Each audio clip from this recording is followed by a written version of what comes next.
বাবরি মসজিদের জন্য এসেছে 11 ট্রাঙ্ক ভর্তি টাকা। এবং আপনারা দেখেছেন একটা বাবরি মসজিদ নির্মাণের জন্য যেখানে 300 কোটি টাকার প্ল্যান তারা নিয়েছে, একজন ব্যক্তি প্রায় 80 কোটি টাকা দেওয়ার মতো তিনি প্ল্যান নিয়েছে। অলরেডি তিনি টাকা অনেকটা দিয়েও দিয়েছেন এবং প্রত্যেকটা মানুষ, প্রায় ওই জায়গায় যত লক্ষ মানুষের সমাগম ঘটেছে, প্রত্যেকজন মানুষ নিজের মাথায় করে ইট নিয়ে ওই জায়গায় উপস্থিত হয়েছেন। কেউ 2টা, কেউ 4টা, ছোট ছোট বাচ্চারা পর্যন্ত তারা শরিক হয়েছেন।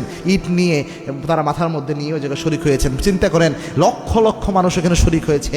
প্রত্যেকজনের মাথায় যদি 2টা ইটও থাকে তাহলেও তো কি পরিমাণ ইট জায়গায় জমা হয়েছে।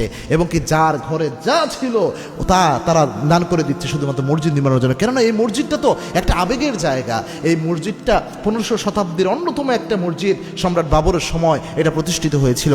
এই মসজিদটাকে যখন ভেঙে ফেলা হয়, একজন ওই সময়ের অমুসলিম তিনি যখন মসজিদের উপর উঠে শাবল দিয়ে যখন মসজিদে হানা দিয়ে মসজিদটা ভাঙে, মুসলমানের পুরো রক্তে কলিজার মধ্যে যারা আগুন ধরে গিয়েছে, প্রত্যেকটা আঘাত যখন মসজিদের মধ্যে পড়েছে। কেননা আল্লাহর ঘর মসজিদ, এটা আমাদের মুসলমানদের আবেগের জায়গা। এমন বহু বেনামাজি ব্যক্তি রয়েছে যারা পর্যন্ত চোখের পানি ফেলে কান্না করেছে যখন মসজিদটা ভেঙে ফেলা হয়। এটা মুসলমানদের আবেগের একটা জায়গা। প্রিয় ভাই, দেখেন এই জায়গায় আমরা যদি এখন সহযোগিতা করতে পারি, সহযোগিতার যদি কোনো পথ থাকে, তাহলে অবশ্যই এটা বরকতপূর্ণ একটা মসজিদ নির্মাণ। এবং এই মসজিদ কিন্তু যেমন তেমন মসজিদ নয়, এটা অনেকটা আপনি ইসলামের পক্ষে দাঁড়িয়ে যাচ্ছেন। দেখেন যখন নির্মাণ করা হচ্ছে, অনেক ইসলামের দুশ্মনরা এখনও ওই দেশ থেকে বলতেছে যে তোমরা আবার নির্মাণ করতেছো বাবরি মসজিদ। এর আগের বাবরি মসজিদকে যেভাবে আমরা ভেঙে ফেলেছি, নির্মাণ করা শেষ হলে আবার একইভাবে ভেঙে ফেলবো এই নামে যদি মসজিদ করো। আবার অনেকে এটা বলতেছে তোমরা নির্মাণ করো, সমস্যা নাই, প্রায় সময় আমরা যে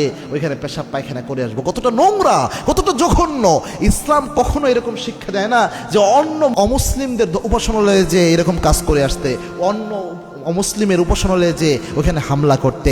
একমাত্র নাফরমান, একমাত্র যারা কুরুচিপূর্ণ মানুষ, একমাত্র যাদের মধ্যে কোনো শিক্ষা নাই, যারা অথর্ব মূর্খ, এরকম জাতি ছাড়া কখনো এরকম জিনিস মুখ দিয়ে মাথায় আসতে পারে না বা মুখ দিয়ে আসতে পারে না। আল্লাহ তাদের হেদায়েত দান করুন। এবং মনে রাখবেন, এই যে বাবরি মসজিদ, এটা নির্মাণের কাজে যদি আপনি সহযোগিতা করতে পারেন, দোয়া করতে পারেন, মিনিমাম এটার জন্য যদি আপনারা জবানকে বলিষ্ঠ করতে পারেন, আল্লাহর হাবিব সাল্লাল্লাহু আলাইহি ওয়াসাল্লাম জানিয়েছেন যে ব্যক্তি মসজিদ নির্মাণ করে, মান বানা লিল্লাহি মাসজিদান, যে ব্যক্তি মসজিদ নির্মাণ করে, আল্লাহ রাব্বুল আলামিন ওই ব্যক্তির জন্য জান্নাতে একটা ঘর নির্মাণ করে দেয়। সুবহানাল্লাহ। মান বানাল্লাহু মসজিদ, যে ব্যক্তি মসজিদ নির্মাণ করে, ওই ব্যক্তির জন্য, আল্লাহর জন্য মসজিদ নির্মাণ করলো, ওই ব্যক্তির জন্য আল্লাহ রাব্বুল আলামিন জান্নাতে একটা আল্লাহ রাব্বুল আলামিন ঘর নির্মাণ করে দেন।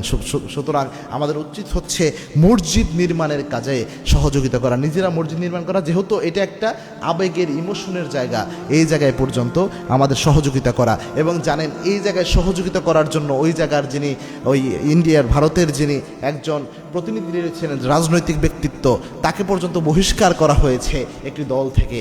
কারণ হচ্ছে তিনি মসজিদ নির্মাণের দায়িত্ব নিজের কাঁধে তুলে নিয়েছেন এবং উদ্যোগটা তিনি নিয়েছেন। এই জন্য তার উপরে এই জিনিসটা করা হয়েছে। আল্লাহ রাব্বুল আলামিনের কাছে আমরা দোয়া করছি, মুসলমানদের আবেগের এই জায়গাকে আল্লাহ যেন হেফাজত করেন। আল্লাহুম্মা আমিন।